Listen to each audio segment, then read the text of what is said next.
Você vê? A gente tem que tentar.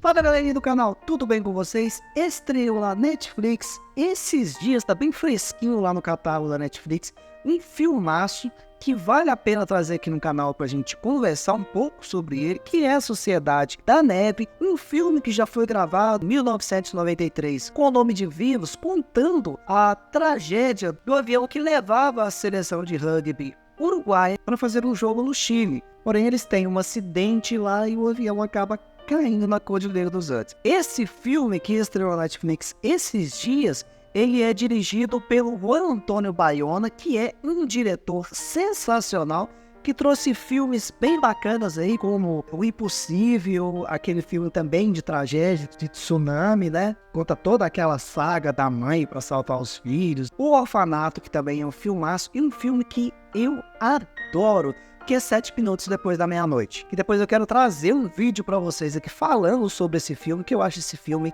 simplesmente sensacional. Tem o Liam Neeson fazendo o papel de uma árvore lá, monstro, enfim, o filme é sensacional. E é um filme também dirigido pelo Juan Antônio Bayona. E assim, a direção tá sensacional, eu gostei demais. Mas eu vou falar para vocês um pouco mais sobre a história do que é esse filme. Depois a gente fala um pouco mais sobre essa questão de efeitos especiais, fotografia, direção, enfim. Inclusive eu estou esquecendo de falar aqui na relação o Jurassic World, que também foi dirigido pelo Juan Antônio Bayona. Então esse filme, A Sociedade da Neve, ela baseia na história, né, que aconteceu em 13 de outubro de 1972, quando um avião da Força Aérea Uruguaia, que carregava 45 pessoas, caiu na Cordilheira dos Andes. Nesse avião estava, além da equipe uruguaia de rugby, familiares da equipe. Eles estavam indo fazer um jogo no Chile. E aí o avião teve problemas e eles chocaram na Cordilheira dos Andes. Nessa queda do avião morreram 12 pessoas e outras 17 pessoas morreram ao passar dos dias. E essas pessoas que morreram no decorrer desse acidente, elas morreram por vários acontecimentos. Questões mesmo de ferimento, de avalanche, de desnutrição, de frio intenso. Só para vocês terem uma ideia, os sobreviventes eles estavam sobrevivendo a uma temperatura de menos 35 graus. Era um frio assim intenso, era uma coisa absurda, impossível de sobreviver. E eles ficaram lá por 2 meses até que eles foram encontrados. Então era assim, uma situação bem complicada, né? Eles abrigavam durante um tempo lá dentro da fuselagem do avião, então mesmo assim, o frio era tão intenso que mesmo dentro da fuselagem do avião, as roupas elas viravam pedras de gelo. Eles tinham que estar o tempo todo se movimentando, dando socos uns nos outros para a circulação não ficar parada. E o pior disso tudo é que eles não tinham nada para comer. Para vocês terem uma ideia, eles tentaram comer até o couro dos assentos do avião, até chegarem no limite a comer os mortos. Eles estavam, né, as pessoas que morriam, eles ficavam lá congelados, eles enterravam lá no meio do gelo e eles não tinham outra opção a não ser comer aqueles mortos ali para sobreviver. Imaginem a situação. E eles tiveram que passar por essas condições horríveis por 72 dias. Afinal, devido às condições climáticas, neve, a fuselagem do avião era branca também, era muito difícil poder encontrar o avião, de encontrar as pessoas naquelas condições. Então realmente era muito complicado. Eles só se salvaram porque 2 dessas pessoas tiveram a coragem de se aventurar na neve para procurar ajuda. 14 pessoas sobreviveram e assim, é uma das histórias mais surpreendentes, mais motivadoras que existe. Porque quando a gente assiste o filme, faz a gente pensar o quanto a vida é importante. Enquanto aí tem muitas pessoas que não dão muito valor para a vida, eles estavam ali o tempo todo lutando pela vida, porque eles tinham familiares para ver, eles tinham sonhos para conseguir, para almejar.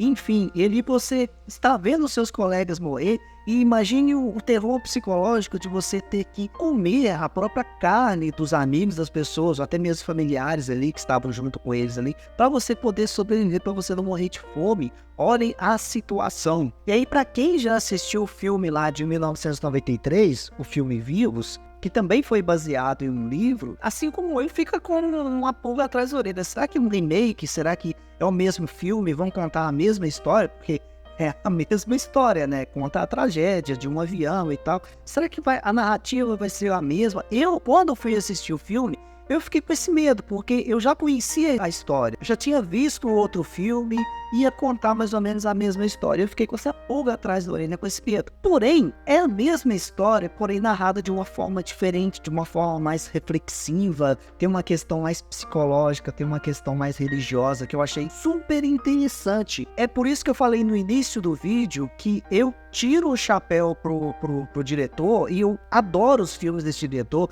principalmente os 7 minutos depois da meia-noite, porque ele traz uma narrativa, ele traz uma visão totalmente diferente, reflexiva, muito legal. Eu senti muita vontade de assistir o filme, recomendo demais. A fotografia, o diálogo, cada passo que eles dão, eles fazem a gente trazer outras perspectivas, não somente o que está acontecendo ali agora. Eles estão o tempo todo pensando, refletindo, eles estão o tempo todo imersos em várias questões ideológicas, questões de religião, porque nesse tipo de tragédia as pessoas não pensam no amanhã. Como vai ser essas pessoas que passaram por esse tipo de trauma, o que elas vivenciam ali, como que elas vão lidar lá na frente? É igual o filme lá do Resgate do Soldado Ryan, por exemplo, aquele final lá, quando ele sente um pouco de culpa por tudo que aquele grupo fez, as pessoas que morreram para salvar ele, o legado que ele teria que deixar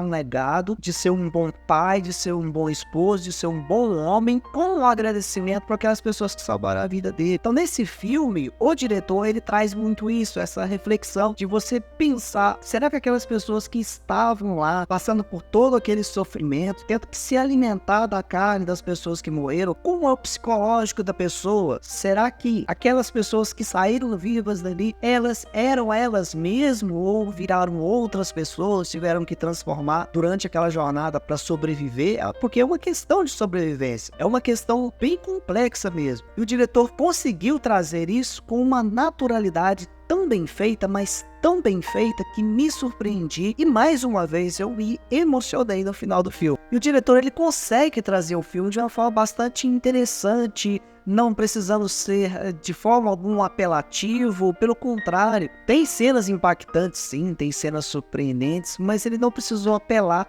de forma alguma para construir aquela narrativa de uma forma que seja bem surpreendente, que tenha um impacto reflexivo. A trilha sonora também ajudou demais. A trilha sonora do filme é maravilhosa, é encaixadinha nos lugares corretos.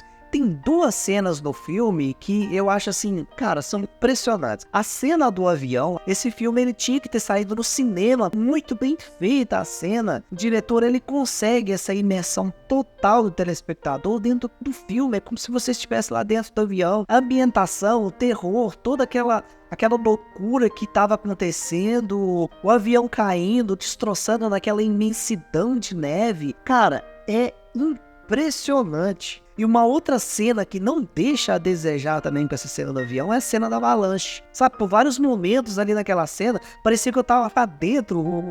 O diretor consegue te colocar lá nas captações de câmera, no respirar das pessoas, sabe? Você aqui fora, você fica sem ar para eles. É impressionante, o filme é muito bem feito, é muito bem dirigido. Com certeza é o melhor filme desse diretor. Eu antes colocava os 7 minutos depois da meia-noite como o melhor filme dele, pra mim agora é esse filme. Porque realmente a direção é muito bacana, é muito bem feita. E uma outra coisa que ele conseguiu colocar no filme com uma maestria gigante é a imensidão do lugar onde estava, onde caiu o avião. Porque depois do 11º dia, o resgate parou de procurar o avião. Aí a gente deve pensar assim, poxa, por que eles pararam? E aí a justificativa é de que não dava para ver o avião, a fuselagem branca. E no filme ele fez questão de mostrar que o lugar é gigante, é como você procurar uma agulha no palheiro, uma gota d'água no oceano. Sabe, ele faz questão de mostrar que o avião, as pessoas são insignificantes perto daquela área gigante. Eles veem uma montanha lá longe e eles acham que a montanha está perto, a montanha está a quilômetros de distância. Eles andam e não conseguem chegar nunca no lugar porque eles não têm noção da distância, do tamanho, da imensidão que é aquilo. O diretor consegue trazer isso com uma maestria muito grande. Então, galera, resumindo, é um filmaço. Eu indico, vale a pena demais. Sinceramente, é um dos melhores filmes que eu assisti esse ano, principalmente pela direção, da forma como o diretor conduziu toda essa história. Então, galera, esse foi o vídeo de hoje, espero que vocês tenham gostado. Vão lá ver o filme e depois vocês deixam aqui no comentário se gostaram realmente do filme, se o filme é bom, se realmente vale a pena. E não deixem de dar o like no vídeo. Se você ainda não é inscrito no canal, se inscreve, o canal ainda está no início. Sua colaboração é muito importante, afinal, o seu engajamento nos vídeos faz com que eu tenha mais empenho em trazer outros vídeos e melhores vídeos para vocês. Muito obrigado por ter ficado até o final e até a próxima. Tchau, tchau.